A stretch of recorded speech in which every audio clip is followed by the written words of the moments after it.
Pleasant day to everyone. My name is Dennis A-021, and with your indulgence, I would like to present my research on the assessment of the operational hazard reporting system practices in Naval Air Group. I am affiliated with the Philippine State College of Aeronautics Institute of Graduate Studies. As a background, the Naval Air Group is one of the forces in a group of Philippine fleet serving under the Philippine Navy by providing naval air assets throughout the archipelago, and the need for a constant effort of promoting safety at all times to maintain its readiness status. The command has employed the safety policy for a safe and healthy environment. However, hazard exists on every mission, which could have severe impact if it is unchecked and unreported. This prompted the need to assess the reporting culture practices of NAG. The NAG Aviation Safety Office is primarily responsible on the execution of NAG safety program, which includes hazard reporting, risk identification, and risk mitigation. The operational hazard reporting system serves as a tool in preventing accident. The table shows the filed OHRs at NAG Aviation Safety Office, which shows 0 to 5 hazards are reported annually. In comparison, the case for the 15th Strike Wing of the Philippine Air Force has reported, received, and acted on 68 operational hazard reports from 2016 to 2017.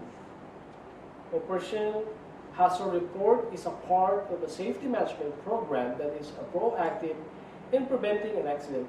Somehow, the operational hazard reporting system in NAG have lost its luster and its personnel unable to make hazard report. When numerous aviation accidents happen despite OHR system in place, the researchers was prompted to conduct a study with existing problem in order to have an enhanced NAG safety management system program, specifically on its hazard reporting system practices. In this study, the descriptive research was used in the research process. It is the most appropriate method of research to use because it determines the prevailing state in NAG.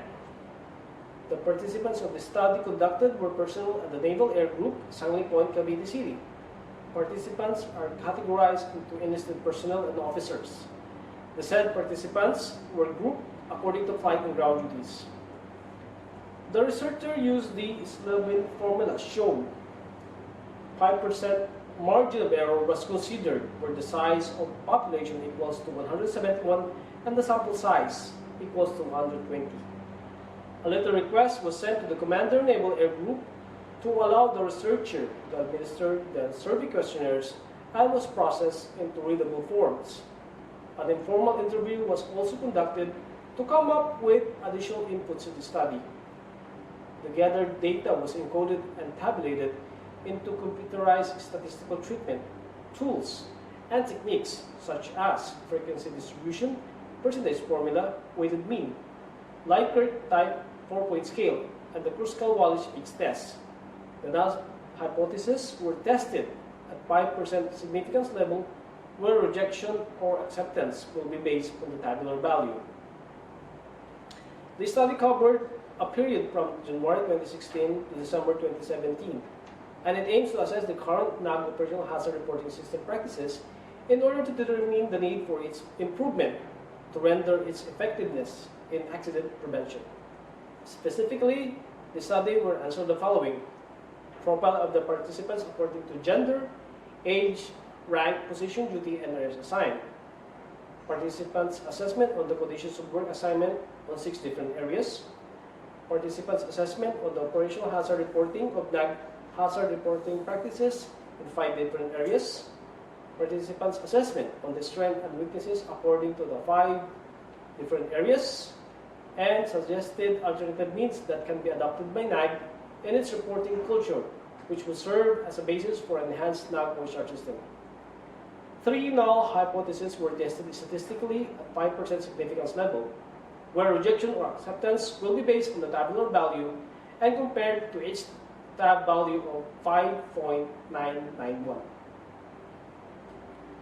On the conceptual framework, inputted variables such as the profile of the participants were considered. In the demographic profile, The variables were the rank, position, and qualification level of each personnel.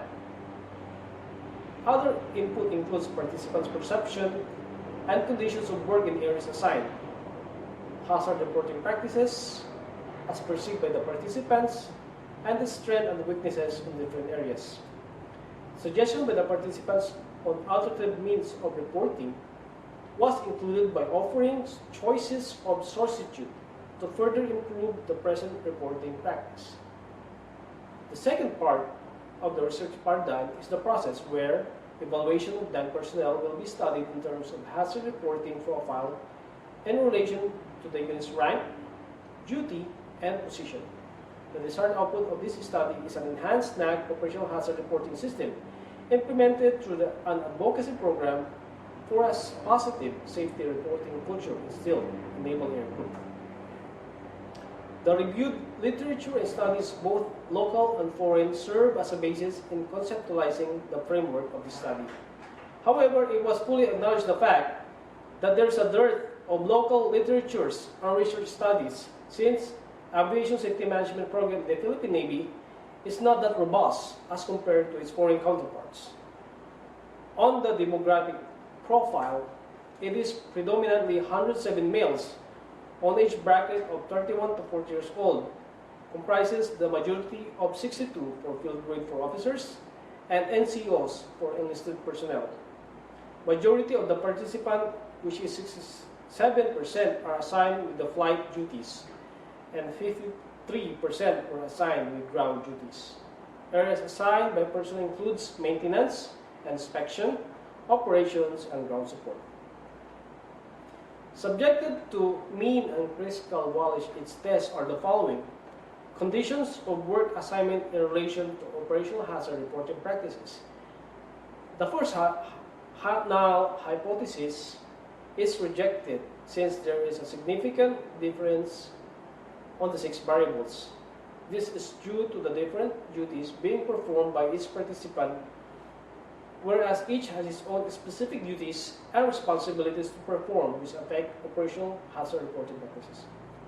Another is participants' assessment on the operational hazard reporting of Naval Air Group's hazards reporting system practices. The second null hypothesis is rejected because there is a significant difference on the participants' assessment on 5 variables presented. Lastly, is the participants' assessment on the strength and weakness on 5 areas. The third null hypothesis is rejected at 0.05 significant levels. Since there is a significant difference, this can be attributed to various appreciation of the participants in terms of their role being played in the organization due to diversity. The participants' recommendation on alternative means on operational hazard report form could be replaced by a more appealing name, which is the safety enhancement form, which implies to make it more appealing and be supported within the organization, with a highest mean of 3.46 or 25.49%. For the conclusion, number 1, majority are male, have the average age of 31 to 40 years old, rank belong to the lower 4 of the enlisted personnel corps. Most are performing flight duties and are assigned at maintenance and inspection of the aircraft. Recommendation: gender and age should not be a hindrance for acceptance of personnel. Hazard reporting must be observed at all rank levels. Flight duties is as important as ground duties for mission accomplishment. Conclusion number 2. It was strongly agreed that conditions of work assignment in relation to operational hazard reporting practices has an effect, and there is no significant difference in the assessment of the participants. The 4 rank categorizations were not statistically the same in their perception. Recommendation: native equipment are necessary on various areas of work assignment such as radio, aeronautical charts, personal protective equipment, and additional ground support equipment. Conclusion number 3, hazard reporting practices in NAG is being observed, and there is significant difference on the participants' assessment on its hazard reporting practices. Recommendation: hazard reporting practices through the Aviation Safety Office must be observed All personnel should understand that by not reporting a hazard, they are endangering the safe accomplishment of the mission. Conclusion number 4. The strength and weakness of NAG hazard reporting practices in different areas, as assessed by NAG personnel, was strongly agreed upon, and there is significant difference on the participants' assessment. Recommendation: NAG needs to establish and strict implementation of training on safety. The upper hierarchy of management must see to it that there must be an initial training and follow-up recurrence training on safety among its personnel. Thus, the need to establish it and to implement it regularly. Conclusion number 5. Personnel strongly agree that the alternative means of reporting hazard can serve as a basis for an enhanced NAG operational hazard reporting system. So the recommendation: the use of alternative means should be promoted.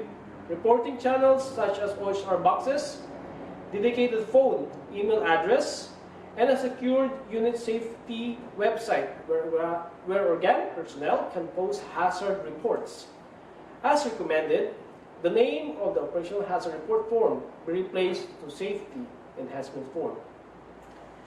As shown are my references during the research, which includes legal,